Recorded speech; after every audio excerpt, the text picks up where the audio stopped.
James. I'm going to be talking about the calculations I used in my cost analysis of PV solar cogeneration systems. And if you want to find out more about that, and you're not coming from the link on the video where I gave my presentation, go check that out first. I mean, I'm really putting this up just to show how I got my numbers, where I got my numbers from, and what I did to get those numbers. It's way more math than was probably needed, and I just got to say, just a college student. This is my first engineering class. This is just a presentation for that class. So I'm a total noob, which means that I made some mistakes here and there, especially considering how I approached making these calculations. So I should have basically used order of magnitude for my calculations. And if you don't know what order of magnitude is basically breaking down all of your values and your numbers into a power of 10. So the inaccuracy of the actual value that you get is built into its presentation and into its basically medium. I don't know if that makes any sense to you guys, but I will definitely use order of magnitude and back of the envelope calculations next time. This was really just way too much work. It would have been much simpler if I had used order of magnitude, and there's no way, like 55.69777 years or whatever this value is going to be accurate. It's going to be inaccurate, give or take some sort of discrepancy, which I don't even know because I'm a noob. Anyways, basically in my presentation I was given some numbers that I wanted to find, payback period in years, in Portland for a PV solar cogeneration residential system, and environmental impact. I didn't do any calculations of that, but the carbon emissions saved, I also did quite a bit of that, bit of math to get that, especially for natural gas displacement. I mean, God, that was just ridiculous. And number of residential systems needed to replace a typical power plant. So I'm going to be going over those calculations here today. And I should talk about my format here. As you can see, I have a key number. This is the payback period in Portland for a 1 kilowatt solar panel system. And here's my value that I got for that, like 55.69 years or something like that. And right next to that, because that's a formula, I have how I got that. And then below is all the data I used to get that. If it was a weird number, like average number of prime sunlight hours in Portland, I put my source where I got the information in a link right here. And you might not be able to just get this link just from this video, but don't worry, I will be sharing this file on Google Drive or whatever I need to do, and I will include it in the description on the YouTube channel, or YouTube video. Anyways, hopefully I can do this in a short period of time. I really want to do it in a short period of time, but I'm not very fast at these things, so forgive me if I go on tangents. I might get into some of these numbers and talk about them a little before we're done. Feel free to skip past my tangents if you want to.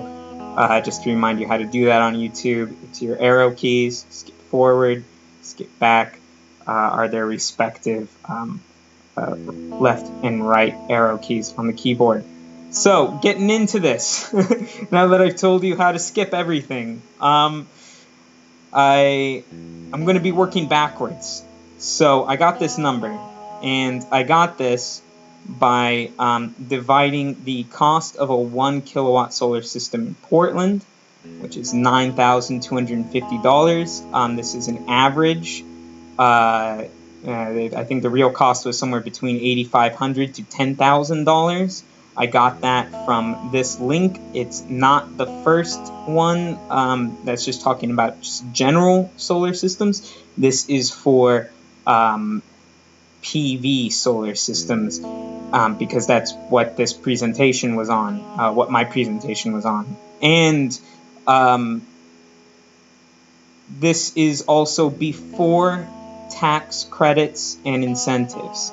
So this is without any governmental assistance, this is without any rebate programs, this is without any of that stuff. And I didn't want to include that in these figures because this is a cost analysis. I'm not justifying this for the individual, I'm justifying its existence as something that we should be doing. So I took this number and I divided it by the savings of a 1 kilowatt solar system in 1 year. So I got that number by taking the cost per kilowatt in Portland on peak. So this is the most expensive it gets. Quite a generous figure, to tell the honest truth. It can get to about half of that, believe it or not. But I wanted that number to be as low as possible, so I wanted the biggest number for my cost per kilowatt hour. Now, how do you get kilowatt hours out of a 1 kilowatt solar system? You're probably asking me, James, how did you do that? That seems someplace where you could mess up. And what I did here was I just took the average number of prime sunlight hours in Portland and multiplied it by the days in a year. Now, if you know anything about power and energy, you'll know that they're not equivalent.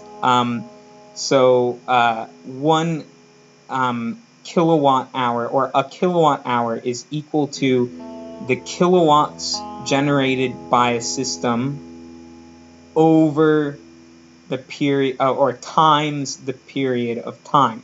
So that's basically 1 kilowatt 1 kilowatt times 1 hour is equal to 1 kilowatt hour. So average number of prime sunlight hours in Portland is going to be about what you get your electricity from. In Portland, it's cloudy. If you look here, we're in like region 6 or something like that. So it's some of the lowest sunlight on average per day per year. Anyways, it's about 3.5. So 3.5 hours of sunlight times 365, that's our time, times 1 kilowatt is equal to that number, 1277. Again, might be higher. This value might be higher or lower. Days in the year, I mean, that's not going to really matter too much. But also the size of your kilowatt system. This is just for a 1 kilowatt solar panel system. I should probably mention here that a 1 kilowatt solar panel system, right now the average for a panel is about 200 watts. So this would be about 5 solar panels. Alrighty. So from there, I hope you can see how I got this number, and you can see that it's not an accurate number, it's a ballpark figure. The real value is going to be off from that. And hopefully some smart people out there take a look at this and maybe catch some noob errors that I made and make this even better or more accurate, or just throw away the accuracy. Maybe do this because this is obviously for Portland, but you could go and kind of use this form where I did a lot of the calculations and go ahead and plug in the relevant numbers for your cities, and maybe I don't know, get some more data. Data's always good. Data's excellent. Now, 2. This is for just a 1 kilowatt solar panel system. 56 years. I covered how ridiculous this number is in the presentation, so I won't go into that here. So for right here, we have the payback period in Portland for a 1 kilowatt cogeneration system. So this is cogeneration. This is where you're producing hot water as well as electricity using the same system. And I got this number, 29 years. God, it's a lot better than that number. How did I get such a better number? Well, let's take a look here. One of the first things I did was I took the cost of a 1 kilowatt solar cogeneration system. I'll have to fix that, sorry. And I took this number and I said it was the same, it would be the same cost for a cogeneration system, for a 1 kilowatt cogeneration system, as it would be for a 1 kilowatt solar panel system, just a PV solar panel system. And I did that because, honestly, it should cost the same. I mean, it won't in America, and I don't know how much more it will cost. If you watch my presentation, you'll see that getting solar hot water heat is really easy, really simple, and really effective. And if you look at this link right here, DIYHotWater.com, they tell you how to set up a solar hot water system for under $100. And I don't know how they did it. I don't know how they managed to get it to adapt to their current hot water heaters. I don't know if you can just add inputs to your hot water heaters just like that right off the fly. But it shouldn't be more. If we design them right and we make them right, it shouldn't be that much more money. But I'm a college student, so I'm inclined to have these kind of flights of fancy. Anyways, I took that number, and you can see that's the blue, and I took it and I divided it by the total dollar savings per year in natural gas plus the total savings of a 1 kilowatt PV solar system in 1 year. And this number, as you can kind of tell, was a little bit harder to get. What I did from here was I took the blue right here, the average therms of natural gas used to heat water per year in Portland, and I multiplied it by the number of the percent of natural gas displaced by a solar hot water heating system, which is about 90%. I mean, a little bit of natural gas can go a far way in keeping hot water hot. So there's going to be some natural gas that has to be used, but it's going to be really effectively used. Now, it's going to have a lot less to heat up. So what I did, I also multiplied that by a cost per therm. This is from my Northwest Natural bill as of this date right here, which is pretty much July 1st. June 1st. I'm not going to edit this. You guys are just going to have to deal with my ramblings and my mistakes and all that other stuff. Bam. Oh. Okay, here we go. Sorry about that. So how did I get this number? This number I got by taking the average therms used by a home in Portland per month. This is from Northwest Natural's website. Don't know if they have any reason to lie about this information. I don't think they do. I think it's pretty trustworthy. And then the percent of natural gas used to heat water in Portland. This is just another average. I think it was 20 to 30%. So that's just from that website.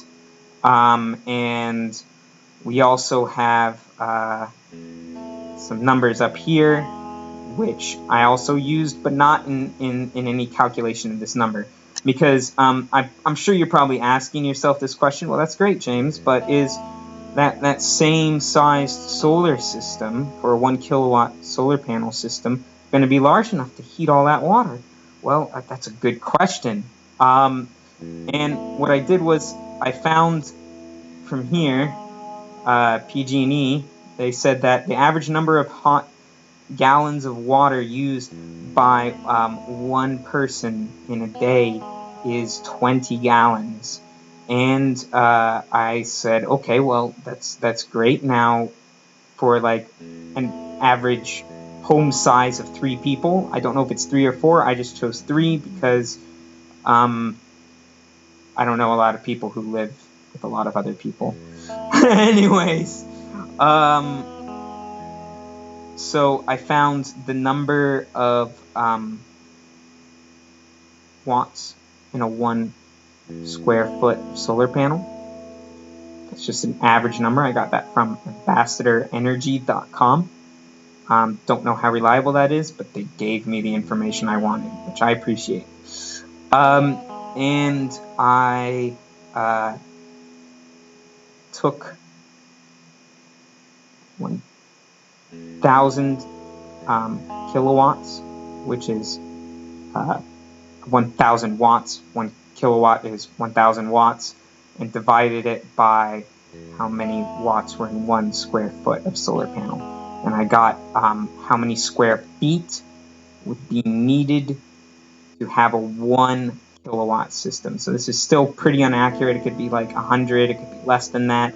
As solar panels get more efficient and start producing more power and more wattage per solar panel, this number will drop. But I also found an equation that contractors use from this PDF right here from these guys, which is a .gov website. It seemed really reliable, really well researched. And they said that basically you find it out for your home, calculating how much square feet of hot water collectors you need for 3 people by taking 20 square feet for the first 2 people and then adding on anywhere from like 8 to 14 depending on where you live. So I took the larger number here because obviously this number is super small, 34 square feet. A 5 kilowatt solar panel system will produce way more hot water than will be needed, which I'm okay with on this. So I think obviously a lot of you are like, well, James, you didn't address like how the discrepancy in hot water wasted in these systems. But these are, it's a lot to do, and I'm just fine with the fact that a 1 kilowatt solar panel system, a 1 kilowatt solar cogeneration system, or rather, will produce more than enough hot water even in the winter time for a household of 3 people to get all the hot water they need. So it's addressed right here, and with that, I've got this payback period. Now, obviously, if you live in a home with 3 people and you want a 5 kilowatt solar cogeneration system, your payback period is going to be way larger than this because you're going to waste a lot of hot water. And wasted energy is wasted money. So I really don't think that people should be producing their own power anyways. I think we have infrastructure and we live in society for these purposes, and we get all of our energy currently from big power companies. I think that these residential systems should supplement, if anything. So I think 1 kilowatt cogeneration system per 3 people is the best way to go. Absolutely. And we could even probably bring this down too. In fact, I think the payback period for just a solar heating system would probably make total fiscal sense if you follow my calculations, and just take away the whole generating electricity side of it and take that out. This would be much better, but that's not the point of my presentation, and I'm just going to stay focused on what I need to stay focused on, despite just having gone on like a 5-minute tangent talking about that. Anyways, we're moving on. We're going to 3. This is possible carbon emissions from residential natural gas in Portland. And this is the number I got. And I think you guys are pretty used to seeing what I do. And you're just looking at all this and you're like, oh my God, I can't believe he's about to talk about all this stuff. And I can't believe it either. So I'm going to pause real quick and I'm going to take a break and I'm going to come back. Alrighty, I got my cup of tea. I'm ready to go. And, God. Alright, so we have these, this is, about 100,000 metric tons of carbon emissions, saved in residential natural gas in Portland. So this is specific to Portland.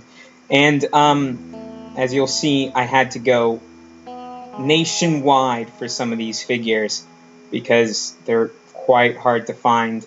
And I decided to stay in Portland because I used a lot of my calculations from over here. And this is specific to Portland. So I decided to stay within Portland to kind of prevent myself from throwing out some figures that are on a scale that they shouldn't be on. Alrighty, so we got that number, and what we did was we took the percent of the total population in Portland. I did that by dividing 600,000 by the 3 million that live in the United States.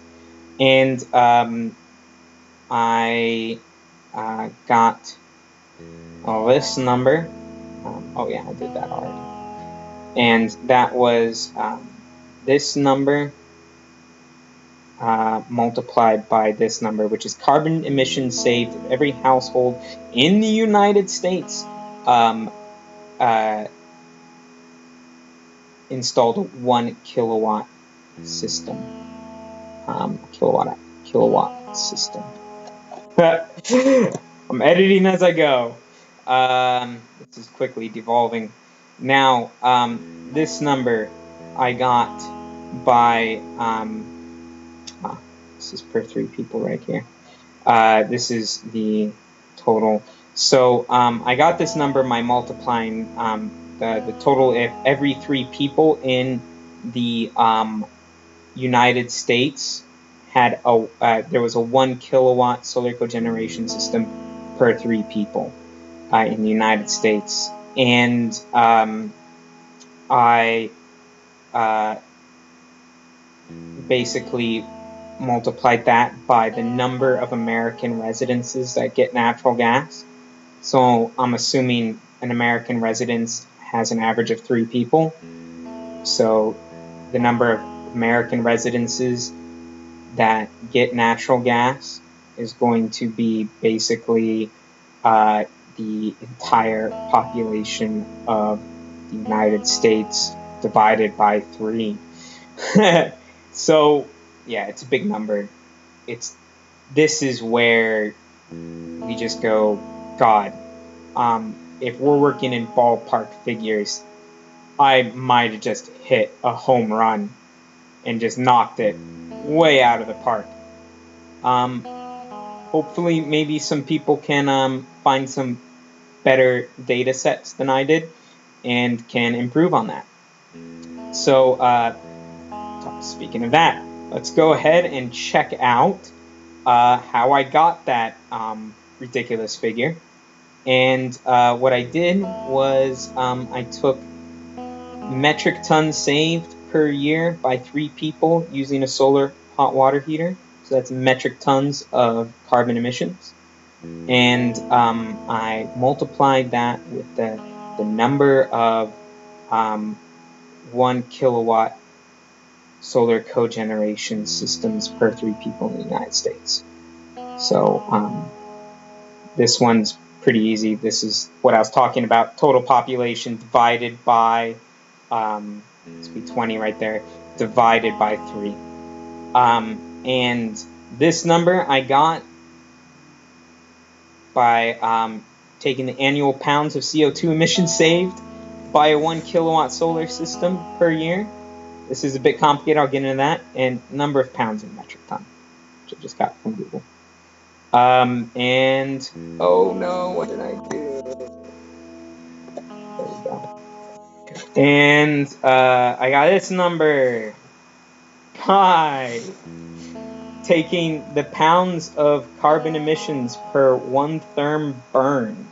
So for every therm of natural gas burned, we get this many pounds, 13.446 pounds of carbon emissions. And this is from PG&E. And this is their like GHG analysis or whatever. I still don't really completely understand that. It seems pretty simple and pretty useful though. I multiplied that. Sorry for my bad equations here. Believe it or not, I am a calculus student. I just like parentheses a lot, apparently. Anyways, I took that by taking the average therms of natural gas used to heat water per year in Portland, 165.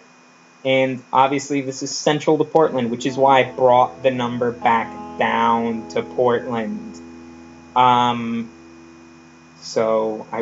Because this obviously would be different in other places, possibly.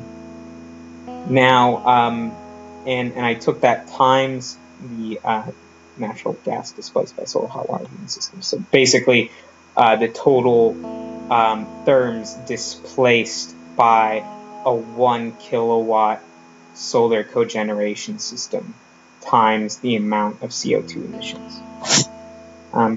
Not too bad, right?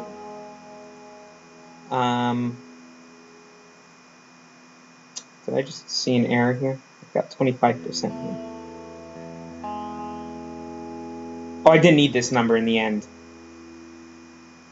I didn't. Don't know why I put that there. Okay, maybe someone can catch maybe what I made a mistake on here and correct me. Just put it in the comments and I'll appreciate it. I really will. Alrighty, moving on. That wasn't too bad, right? So here we have from electrical use. Possible emissions from electrical use saved in Portland if there was a 1 kilowatt solar system per 3 people in Portland. This I got by taking population of Portland divided by 3. So the number of 1 kilowatt cogeneration systems needed in Portland. And the number of kilowatts hours produced in 1 year by that. This is the same data as I had up here. Exactly the same. And this is my carbon emissions per kilowatt in metric tons. And this I got from EPA. God, I love them doing this research. What a group of people EPA is. Just as far as making resources and data available to me, I'm really glad that they went the extra mile and did a lot of the math here for a lot of the stuff that I use for them. Use from them, rather. Now, so I got this number by taking the carbon emissions saved and multiplying it by the number of 1 kilowatt solar cogeneration systems needed, and I got this number here. It's pretty big, right? Pretty big. That's a lot. I go over in my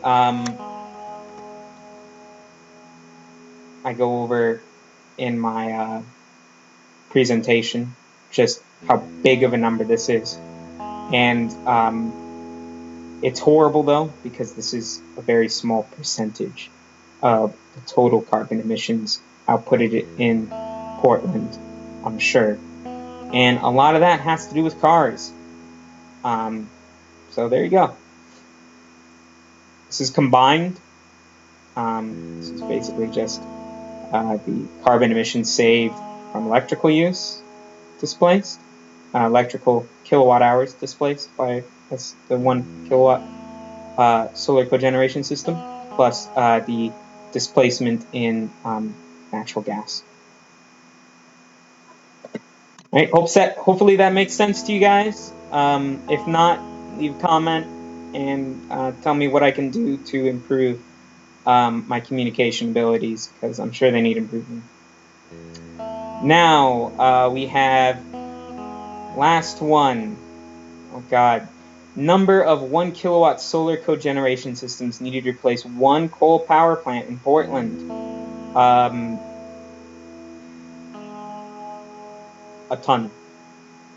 600,000, basically. More cogeneration plants produce a lot of electricity. It's just an insane amount of electricity. In fact, it's basically 3.5 million. And I saw an average number somewhere over here. 3.5 million metric tons. Million kilowatt hours. Or megawatts, if you will. 3.5 megawatts. Wow, I'm getting bad at this. This is... Alright, this number right here is how many kilowatt hours are produced in a year by an average coal power plant in 14 hours a day. The way I got that was I took the average size of a coal power plant in America. Energy Justice, despite the name, seems pretty legit. And I took that number, which was average size in kilowatts, and I took that number and I times it by the hourly equivalent, which is 14 hours a day, 365 days a year, and I got that big old number, which is, I looked at a lot of different sources for this.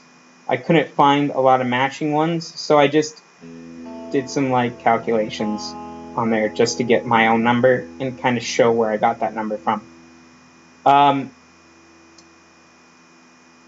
And what I did was I took the total kilowatt hours produced by a 1 kilowatt solar cogeneration system in 1 year.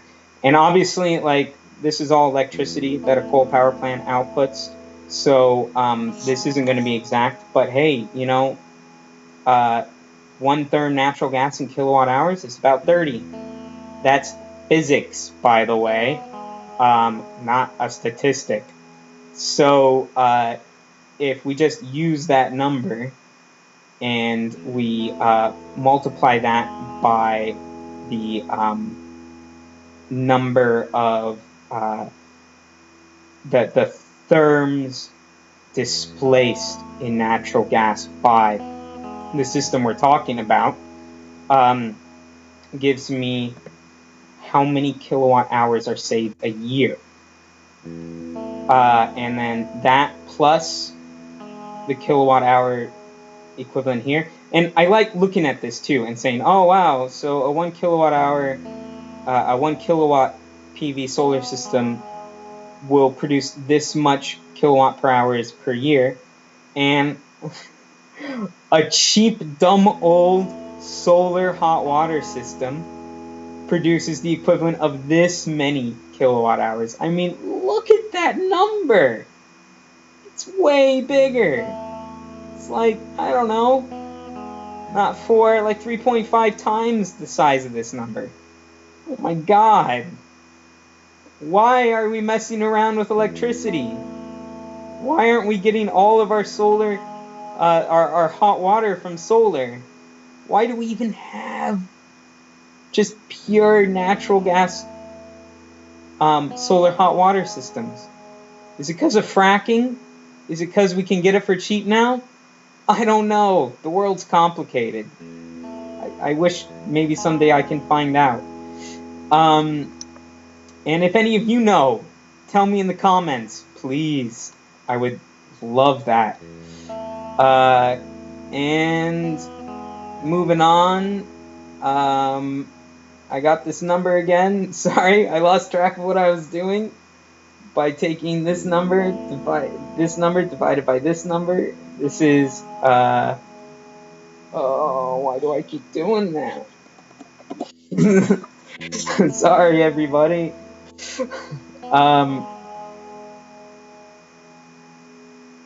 This plus that other number is equal to that. And this divided by that is equal to that. So we're not going to be replacing any coal power plants anytime soon. But maybe if a nation, we go up to this, God, we can do it. We'll at least get on the right track from this, I think. And if we, engineers out there, I'm on the track to join you guys, but in the meantime, until my studies are finished, you guys gotta talk sense into to everybody and make them see the numbers and make them see how useful solar hot water heat is and how just if we even just increase the number of solar hot water heaters in America, we can really make an impact. All right, that's not related to this at all, though. I'm getting a little bit carried away. I don't know if you guys can tell. I did this for fun. I didn't even need to do this for the presentation. I just wanted to do the math myself, which I guess is probably the result of having to take so many years of math. Applying it's just all of a sudden really fun. And that being said, I was still pretty lazy with all this. Well, I hope that was useful. I hope I get some good comments on this. I hope that maybe in the future I can come back and make this simpler and maybe make this more presentable so more people can stand watching it. My name is James. Have a good one.